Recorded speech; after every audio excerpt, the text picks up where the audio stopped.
So welcome to Topco Media's Business Unusual podcast. Today we have the pleasure, and I think we're so excited to have Alistair Mokoena, who's the country director for Google South Africa, with us. Welcome, Alistair. How are you doing? Ralf. Thank you. Yeah, it's a real pleasure to be with you this morning. I'm fine. It's just we're all trying to make sense of the world that's proving to be properly disrupted. I think every day I think about what a VUCA world we're living in. It's in every conversation, but we're here to make the most of it. And I suppose being at Google, you're sort of the front runners for this disruption because you've been disrupting industries for years. So I think we're really excited. But I mean, just to talk about you a little bit and your background and what got you here, it's such an impressive and interesting story. And I mean, your pursuit of education, it's funny because I think of Google and I think of this evolving company that's constantly learning and adapting. And I look at your career and where you've morphed, and it seems like a parallel in many ways. Yeah, thanks. I mean, it's quite an interesting story, and I have to start at the beginning. So I'm a Pretoria boy. I grew up in Gauteng, just outside Pretoria. My dad, after his teaching career, got into professional football, playing for Kaizer Chiefs. After that, he got into business. So he was quite an entrepreneur, and that was the first kind of exposure into business, if you like. And then my mom, on the other hand, is an academic. She's a retired nursing professor. She basically worked all her life at Medusa, the medical university. And there we were surrounded by all these academics, people who would not be satisfied with just one area of medical specialty. They would specialize in 3 different areas. So we got used to just seeing people just graft and study and just pursue knowledge and all of that stuff. So that was kind of my introduction to seeking knowledge. And my parents kind of thought that my older brother and I would be a lawyer and a doctor. So I watched a lot of LA Law. My brother watched a lot of medical stuff like Doogie Howser. He became a doctor. I went and studied law as well as marketing. But I think the other influence in my life was I went to a boarding school in Mafikeng. And there we had a University of Bop. It was right next door to our school. And even there were so many academics, professors. I mean, the vice chancellor's kids went to our school. So there was never a shortage of inspiration. In fact, my first memory of a graduation party was attending my grandfather's graduation party. So, you're surrounded by all these teachers and all these people that are educated. It's just no way that you would not, follow sort of in their footsteps. So that's kind of how I ended up doing what I do. What an interesting story. And you never thought of going into the sports arena and following your father's footsteps as a footballer? They say these kids skip a generation. So I did play soccer at school. I played for Rhodes also, but my son is a much better soccer player than me.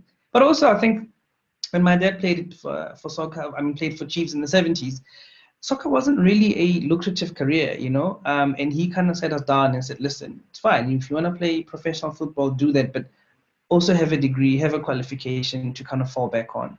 And then, as luck would have it, went to varsity, got my qualifications, got into a really good job at Unilever, and it's been 24 years now. I haven't looked back. So, yeah.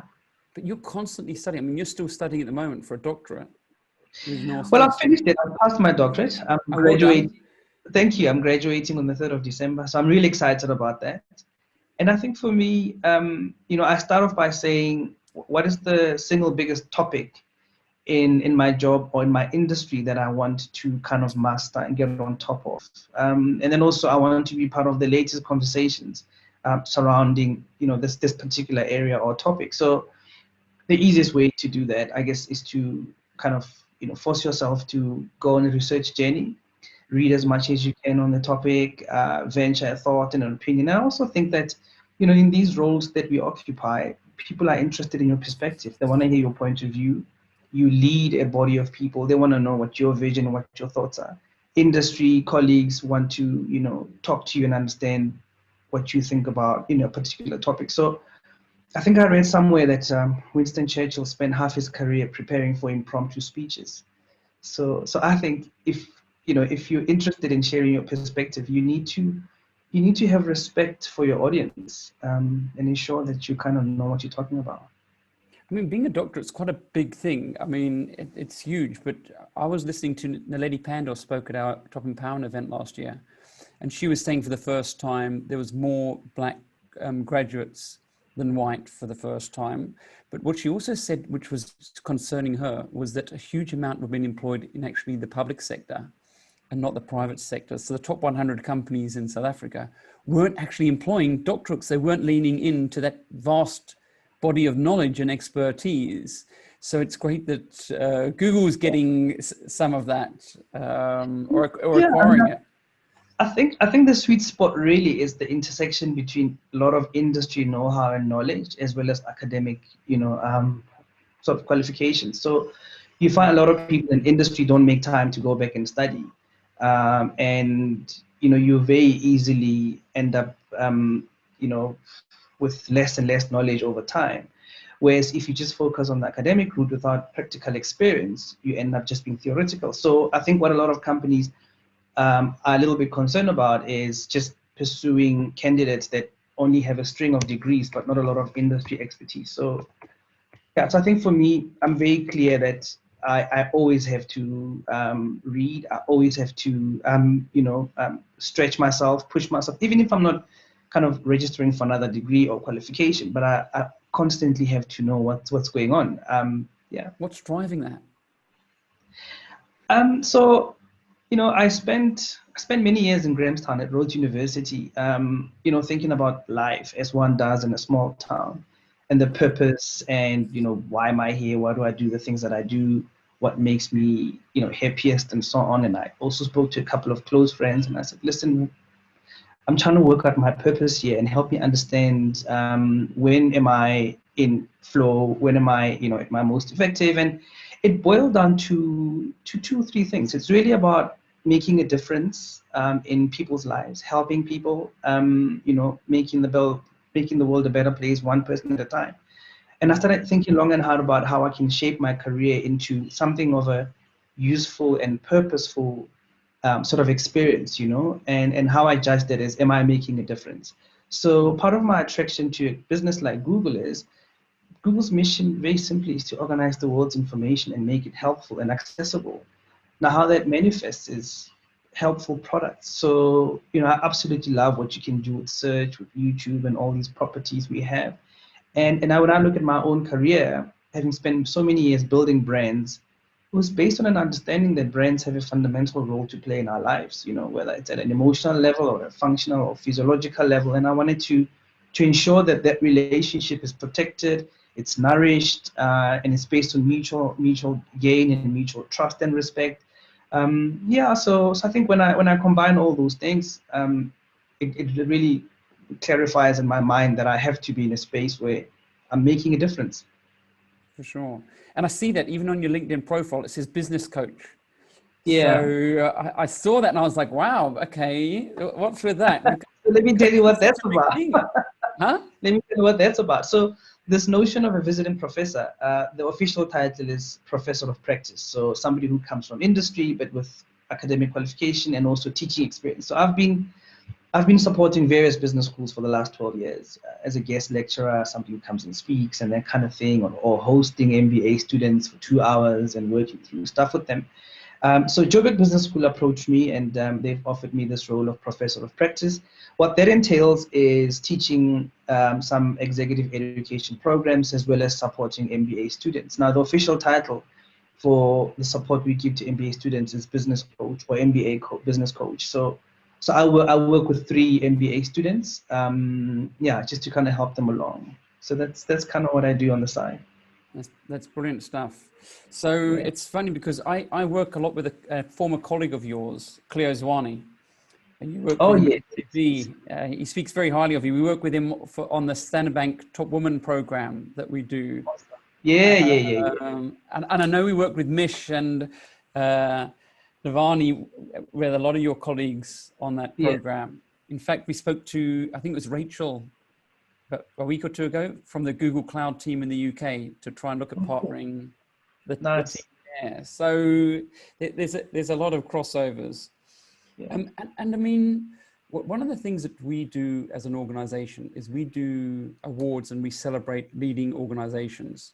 How important do you think that sort of recognition is in South Africa to start looking and celebrating the things that we're doing in business?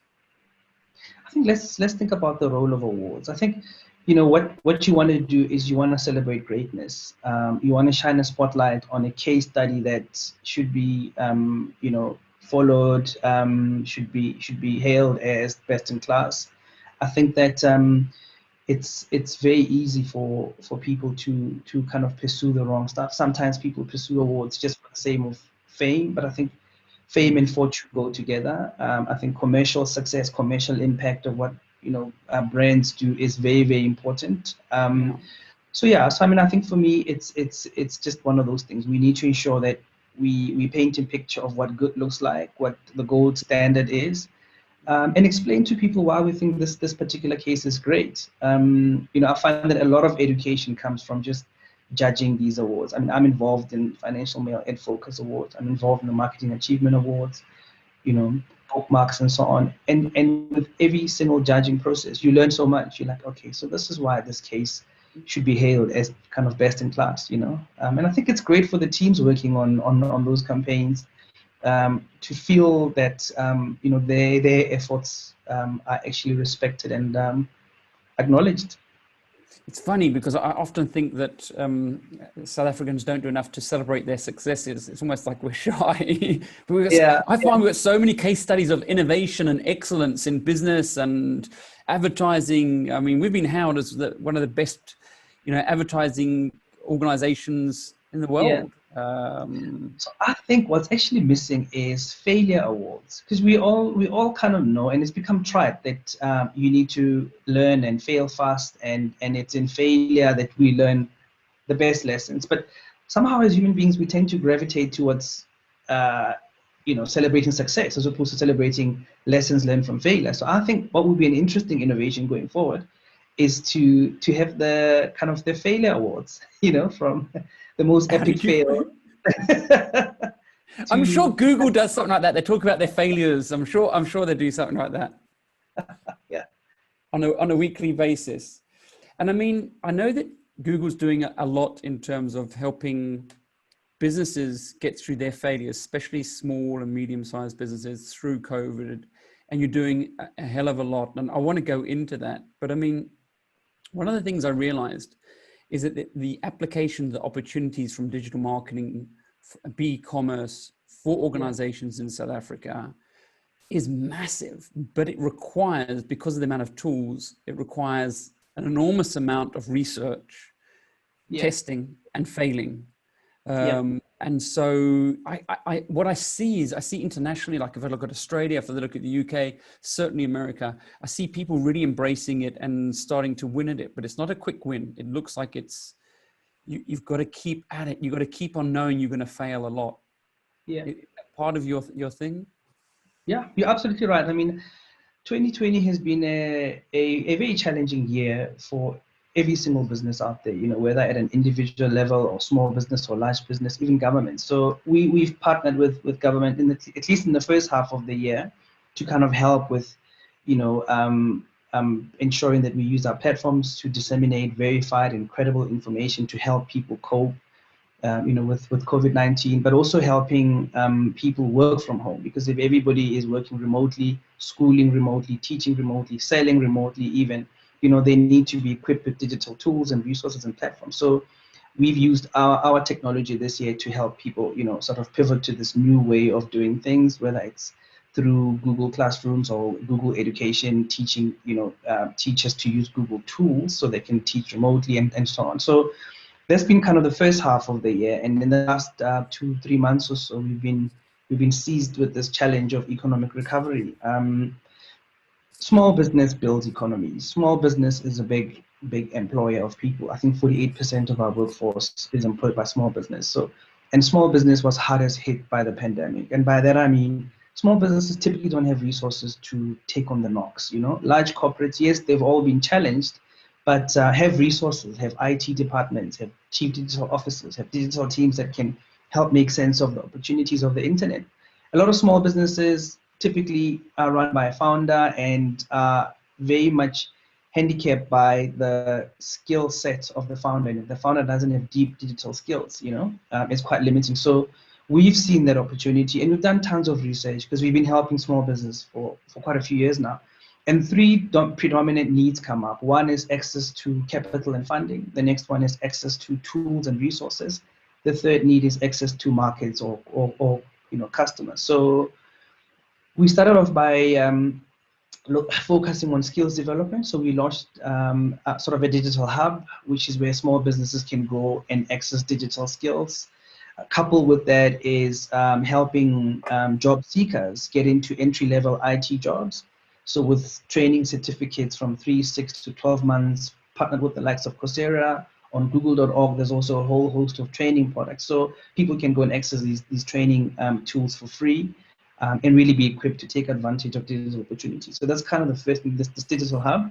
And then we also realized that a lot of small businesses don't have a digital presence. They're just physical stores or people, selling stuff from home, whether it's dressmaking, fashion industry, or making food and that kind of thing. And we realized that by just helping them get a website, we will be turning their fortunes around. So creating business profiles for small business on the internet has been a huge success for us. We've had a lot of take up from a lot of people who came and said, listen, we'd love help with getting a website. So we help them develop that, or we give them the tools and they do it themselves in a matter of hours. And then once you've got a website, you need to advertise yourself so that you can drive traffic to the website. So we help them with search engine optimization, search engine marketing, but we've also started gathering insights from the reviews that are left by happy customers and on all these websites to create advertising material for these businesses. So with machine learning, we can take all those comments and the reviews and create social media posts for you, posters you can hang up in your physical store, banners and that kind of thing, which is quite nifty. And then once you've got an online presence and you're generating traffic towards your website and business is growing, the next preoccupation is, well, I want to sell internationally. I want to go offshore. I want to reach other markets because that's the only way to scale. That's why we launched Market Finder. Market Finder just simply helps small businesses scale and enter new geographies. And our role there is to help with insights on consumer trends, consumer needs, distribution, logistics support, linking you with different partners. So it's kind of a whole ecosystem look. And we're hoping that this will slowly change the fortunes of small business. For sure. I did a podcast with the founders of Get Smarter, and they were talking about their growth and how they went to Harvard and MIT, but they were saying one of the opportunities from them was that they were worried about Coursera and those sorts of organizations, but they found that only about 4% of people finished the courses because they found if it was for free, people wouldn't necessarily finish, but they found when they invested with them, they found they had like a 95 or 96%. Is that one of the challenges with some of this information, disseminating it? Is that people aren't putting the same value, even though it's like high quality stuff? It's just because they're not investing in themselves and not putting that money up front, so that it's not the same commitment. Yeah, I mean, I think for a lot of small businesses, there's a limitation of resources, be it time, i.e., I'm a one-man band, I'm running a business, I don't have a lot of time. Energy. I don't have a lot of time to sit and do the course and stuff like that. But if you're playing the long game, you realize that you have to invest in those skills. And I think when people see the fruits of having an online presence and all of a sudden doubling or trebling queries and sales, they realize actually there's some sort of magic to constantly sharpening your skills and retooling. But I think for a lot of people, it's intimidating. And even us who work in big corporates, the idea of studying and working and parenting and doing all of those things at the same time is quite daunting. So yes, there are some challenges, but I think we can't stop harping on about it. We need to carry on, speaking about it, encouraging people to digitalize their businesses, to acquire digital skills. Fourth industrial revolution is here to stay, and if you're not equipped for it, you'll miss out on huge opportunities. So we constantly appealing to small business to just say, listen, invest in your business, invest in yourself. It will pay off in the end. So one of the things a new trend that I sort of saw, and I don't know if you're seeing it yourself, but I spoke to the CEO of Yappy Chef, and then I spoke to the CEO and founder of Batu Shoes, and both said they started off in a digital, and then they went to the retail. I mean, Batu Shoes has just opened its 15th store under lockdown. Theo, I mean, he's done phenomenally well. And he said, Ralf, people don't understand. For 2 years, I had just a digital business that I moved cars out of the boot of my car, where he used digital to drive the sort of adoption and basically that failure because it was at low cost. And then he worked into the retail. Do you see that trend happening more and more? Absolutely. With so we're not losing the retail necessarily, but it's been more checked and verified on the digital platforms, and then people go. Absolutely. I mean, we're seeing a lot of evolutions of business models. We're seeing some businesses are lead generation businesses where everything is done online, and then people phone you and get hold of the details and sell to you. We're also seeing a lot of symbiotic interactions between online and offline. So like a very common trend now in retail is ROPO, which is research online, purchase offline. So a lot of people will do their research, and when they walk into the store, they want to grab whatever it is they spend hours researching and get, especially now with lockdown, with people having kind of this FOGO, which is fear of going out. We're finding that a lot of people want to minimize the time they spend in a physical store. So they'll do all the research online, and when they walk into the store, they know exactly what phone they're buying, the features of the phone. There's no need to speak to an in-store promoter. People are just worried about increased dwell time in store because of health issues. So it's definitely happening, and I think a lot of people are realizing that there are still infrastructure challenges in terms of data costs, in terms of internet connectivity, which is why we have invested in the undersea cable to help boost internet connectivity. We work with our partners in the broader industry to see if prices of devices can come down. We're hearing that there's going to be a spectrum auction next year, so hopefully 5G becomes a reality, data costs start to come down. I think all those things will actually help broaden the base of the people that are accessing internet opportunities. But yeah, we're definitely seeing an interaction between online and offline. Yeah, I suppose we did the Future of HR a couple of months ago, and one of the things that we saw, and certainly we've got Africa Tech Week at the end of the month, but one of the things that we're seeing is that tech works. Yeah. It's the humanization of tech. It's how do you have a culture of innovation where people within the organization adapt to tech. I mean, we started up with Google, which must have been 10 years ago now. And everybody was like on Microsoft, and the transition took a while for people to transition. Now it's like, no, they just want to use Google. So once they get something ingrained, then it's fine. Do you see that one of the big challenges at the moment for how do we create these cultures? How do we create these ecosystems?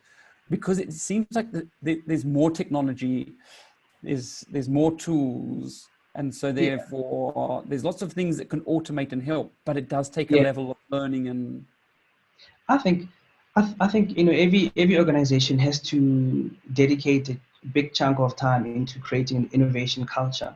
And innovation, we know, can be expedited and scaled through the help of technology. So there is this big fear around technology because a lot of people think the relationship between man and machine is binary, and it's not. It's supposed to be symbiotic. Machines exist because of man. Machines are programmed by man. Machines help men become much more effective. Yes, some jobs might be replaced by machines, but the business grows, and if the business grows, new departments are created, more jobs are created, and more people are absorbed into the organization. So I really don't think that the kind of the pervasiveness of tech should be seen as a threat to jobs, because I really think that machines will always need people, and people innovate and they think and they come up with ideas, and human beings are creative, are very, very creative. We're born with a creative gene, and our creativity informs technology. So yeah, I think we look at the disruption of every single industry. The marketing industry is no exception. Marketing has been disrupted, and largely because of cell phones. Consumers are now consuming so much content. It's it's a click away. They spend a lot of time on their phones. They're not sitting at home, waiting for linear TV. So basically that has changed the entire comms model, because the original communication model was sender, receiver, and message in the middle. But now anybody can come up with content. Anybody can create content. Consumers create their own content now. There are so many receivers, and because of this preponderance of content, because of this clutter, the single biggest enemy now is clutter. So to cut through the clutter, the content has to be relevant, and has to be personalized. So technology allows us to personalize what we do. Technology allows us to gather data, and data shouldn't be intimidating if you've got the help of technology to help make sense, to analyze the data and use it to actually personalize your sort of initiative. So yeah, I think once people start to experience the benefits of technology, the fear dissipates, but there's also the cost of technology. So hopefully that continues to come down over time, but a lot of businesses will shy away from digital transformation efforts because they believe that it's a huge cost. But I think an even bigger cost is doing nothing. For sure. No, I mean, you've spoken about so many things. One of the things I want to pick up, though, is that in this new advertising world, marketing world, has the copywriter become the most important person in an organization? It's hard to single out one particular role. I mean, I think if we say that all advertising starts with a potent insight, right? Yeah. Now the question is finding the problem. Now the question is,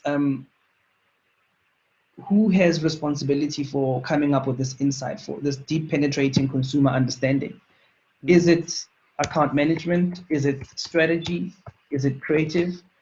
Or do you want to create a culture where consumer understanding is just like brilliant basics? Everybody in the organization champions the consumer, because we are all consumers, So I think for me, it really depends on your creative philosophy. If your creative philosophy is it's all about the creative work, then perhaps you might say the copywriter is the most important person. Yeah. But if your creative philosophy is it's all about value creation, so I'm more in the value creation camp, because we've got to think about all our stakeholders. Yeah, we're creating value for everybody, and value creation is the tide that lifts all boats.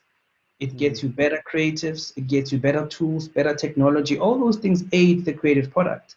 But if we doggedly pursue just creativity without thinking about value creation, you will very soon be bankrupt. You'll have a lot of great creatives, a lot of great ideas, but you won't have a business. You don't know if it's a painkiller or a vitamin tablet, and absolutely. And people want painkillers.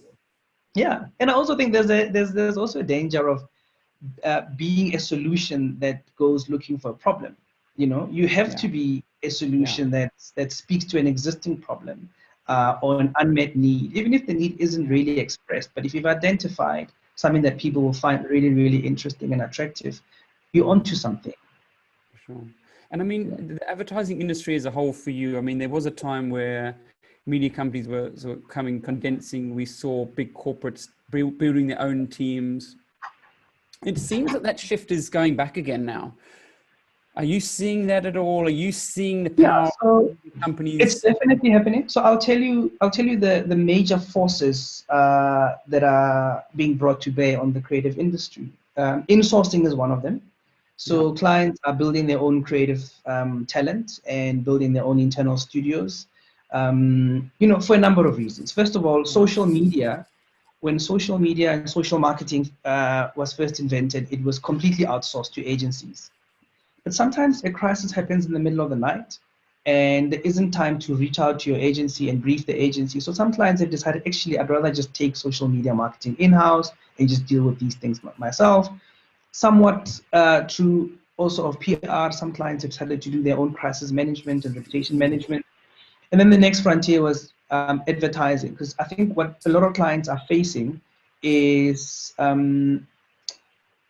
top line pressure, revenue pressure. So if you're not really growing ahead of the market, you're losing market share. And if marketing spend is a percentage of your top line, when top line shrinks, marketing spend shrinks. When marketing spend shrinks, clients look at that and say, actually, I want to make sure that I spend the majority of my marketing budget on consumer-facing activities as opposed to paying suppliers. So now there's pressure on agency fees and agency remuneration, because clients are saying, actually, I want to reduce that. I want to squeeze agency margins so that I can spend most of my resources, speaking to clients directly. So if you follow that thinking to its logical conclusion, you might end up in insourcing, because then you believe that maybe this thing will be cheaper if I do it in-house. Now that's got pros and cons. Yes, it gives you more control as a client. You literally like sitting around a desk and briefing each other, working out ideas and coming up with creative solutions. That could work. But then there's also a school of thought that says, leave that to the experts, leave it to the creative experts, people that are only seized with great creative ideas that deliver magic and deliver commercial results, as opposed to people that, because remember, advertising is probably about 10 or 15% of a marketing, job spec. There's so much more that marketers do in their day that's outside advertising. There's research, there's promotions, there's pricing, there's brand development, there's product innovation, there's packaging innovation, and advertising is but one of those. So some people are saying advertising is too important to be given to marketers because they've got so many other things. So it really depends how you see. But I think for me, which is why I harp on about value creation, if we focus on driving top line growth, then there's enough money, there's enough resources to get best in class, support on your brand. So yeah, there's definitely insourcing happening. There's also sort of adjacent industries that are now getting into creative development. Some production houses are now making content. Some clients have their own content studios in-house. Consulting firms have now grown into digital media, digital advertising, providing solutions there. So there is quite a bit of pressure. And then there's also consumers that are constantly innovating and coming up with their own content. We see it on YouTube all the time. And sometimes brands latch onto that and, kind of leverage already existing creativity out there. So there's definitely different models. But I think that the advertising industry is here to stay. It's got a significant role to play. It's just about making sure that you retool to be relevant in the digital age. Look, my sense is that the experts have probably got a playbook or a process that they know they've been trained to do this. And so their chances of success is far greater because they have that process built in, where possibly if you internalize it, you might get lucky. It's a bit like the lottery or whatever. But unless you stop building processes in place, checklists, you're just guessing otherwise if you're not measuring properly. And I think that's what, when you're using an agency, there's a metric that you're constantly reviewing. If you're doing it internally, you're less likely to be as honest with your metrics. So I think it does help you, and looking outward is good. Yeah, and I think I've got the same attitude towards project management. Some people think project management is something you can do as a sideshow, and I believe that there's experts out there. There's people that are trained in project management who might not come from the creative industry. They might come from construction or engineering, but they bring deep smarts to the table that could turn the operations of an agency around. So I think, we have to have respect for these disciplines and find the best people. Even if you end up creating a PMO within an organization, but it must be stuffed by the right level of competence, even things like kind of managing finances of sort of an organization. It mustn't just be a small little support function, that you only interact with once a month, when you go through billings. It must be part of how you do business.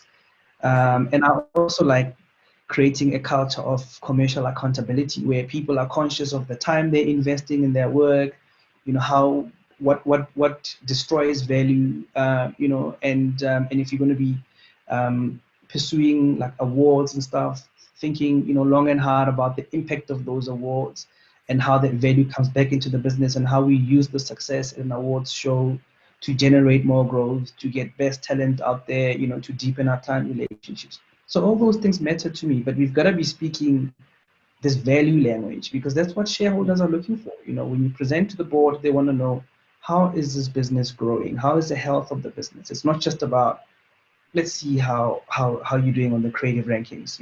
That's important, but there's other metrics also. I like your thing about the value adding.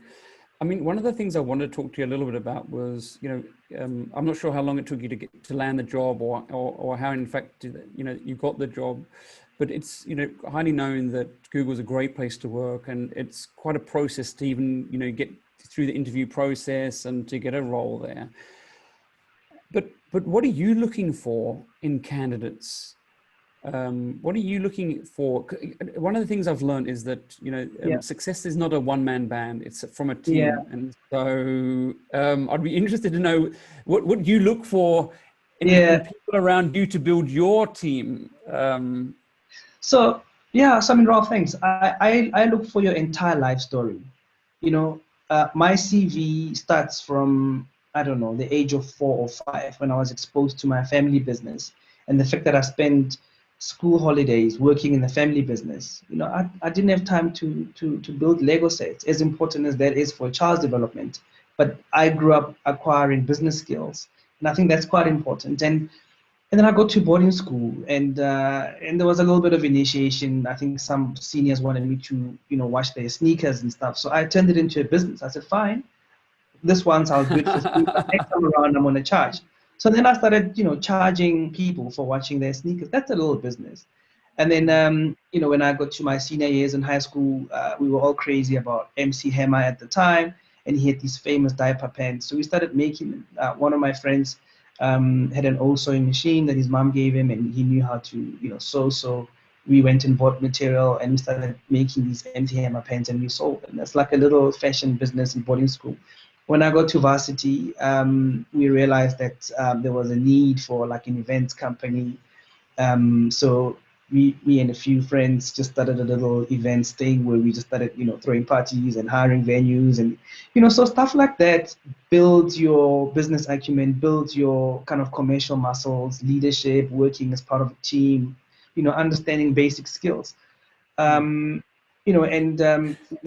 I took a kind of a year's break from full-time employment, I started a little business. I'm a big photographer. I do a lot of landscape and wildlife photography. I started a little business where I was making greeting cards and T-shirts and canvas and paper prints using my own photography. So when I present myself at interviews, I speak about that entire journey. The informal kind of learning, the entrepreneurship, and how I apply that to formal workplace.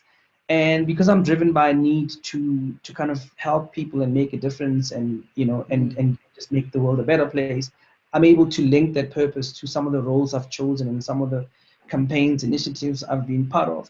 And that starts to paint a story of a balanced individual who is driven to make an impact, who cares about making a difference, who understands how to make money, who understands how to lead, because people care more about knowing that you care as opposed to how much you know.